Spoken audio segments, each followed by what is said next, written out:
Good day, I'm Theodore Henry, and this is your JIS News for Tuesday, August 13, 2024. Prime Minister Andrew Holness has directed the security forces to launch an all-out assault on all gangs operating in the country. The Prime Minister says this is the standard mode of operation going forward for the police and the army. The decision was made at a meeting with the National Security Council on Monday following the deadly attack on a birthday party in Cherry Tree Lane, Clarendon, Sunday night. 8 persons were killed, including an 8-year-old child, and 9 others were injured, including 2 children. There is no way that 8 persons can be killed in one incident in Jamaica and the state stands as if nothing happened. No.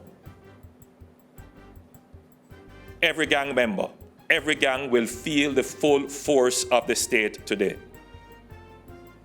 This must never happen again in Jamaica. Mr. Holness was speaking at an emergency press conference on Monday where he described the incident as a terror attack.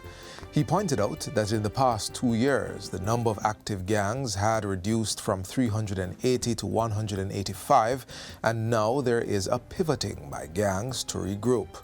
But the Prime Minister asserts that the security forces will intensify their operational intelligence and strategic stance to further erode and eliminate gangs from the society. We have played with gangs for far too long.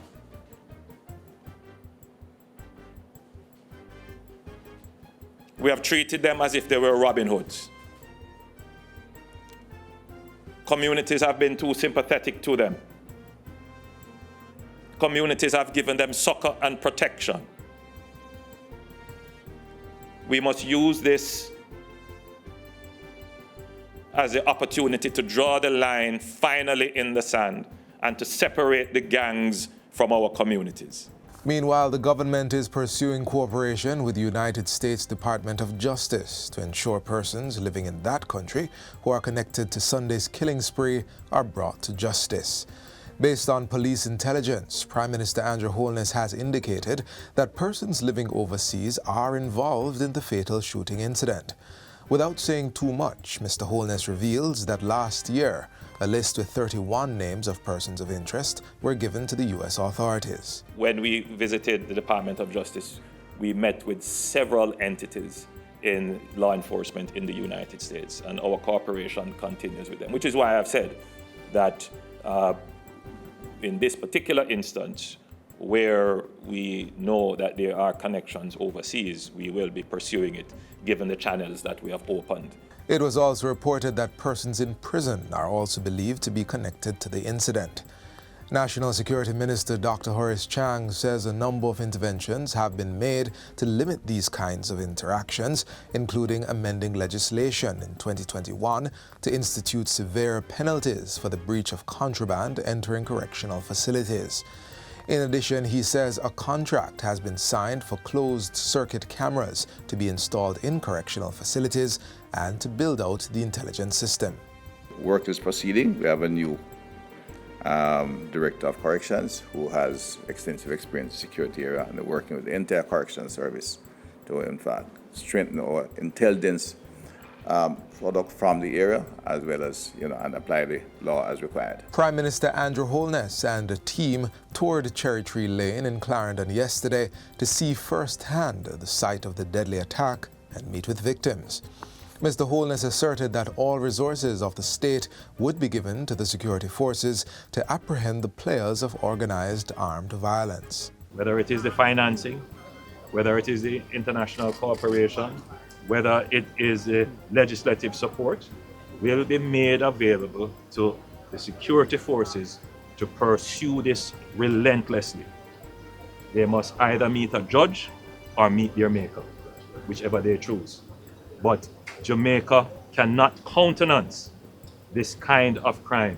At the time of his visit, the police reported that 4 persons were in custody and 1 firearm had been seized during its operations in the parish. Deputy Commissioner of Police Fitz Bailey says several strategies are being used by the Joint Security Forces and a significant deployment of officers has been made to the affected areas and other communities. And the objective for the deployment in this community is to provide that assurance or that reassurance, as well as to ensure that the citizen can go about freely and to provide that protection for the community.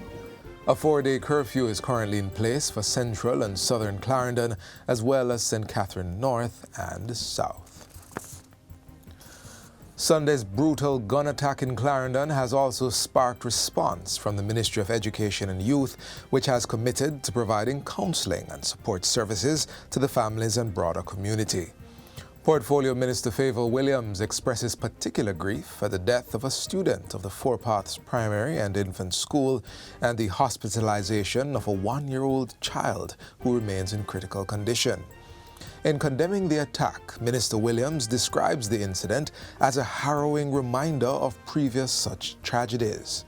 She's calling for urgent and collective action to address the pervasive violence in Clarendon and enhanced measures to ensure the safety and security of residents, including children. In the interim, she says the ministry remains committed to fostering a safe and nurturing environment for all students and will continue to work closely with law enforcement and community leaders to protect the well-being of our children. And finally, health professionals or individuals seeking to undertake specialized medical studies can apply for scholarships through the Mexican Agency of International Cooperation for Development, AMEXID. Mexico's Ministry of Foreign Affairs has officially opened applications for the 2024 AMEXID Medical Specialization Scholarship, which spans 2 to 3 years. The opportunity is open to individuals who are currently studying in Mexico or planning to further their education in specialized medical fields within the country. In a recent bulletin, the Ministry of Education and Youth encouraged eligible Jamaican candidates to take advantage of this opportunity to advance their medical careers and contribute to the global healthcare community. The application window closes on Friday, August 23 at 11:59 p.m. Mexico time, which is 12:59 a.m. in Jamaica on Saturday, August 24. Successful applicants will be notified of their status between September 17 and 20, 2024. Applications must be submitted online through the Academic Cooperation Management System at sigca.sre.gov.mx/login.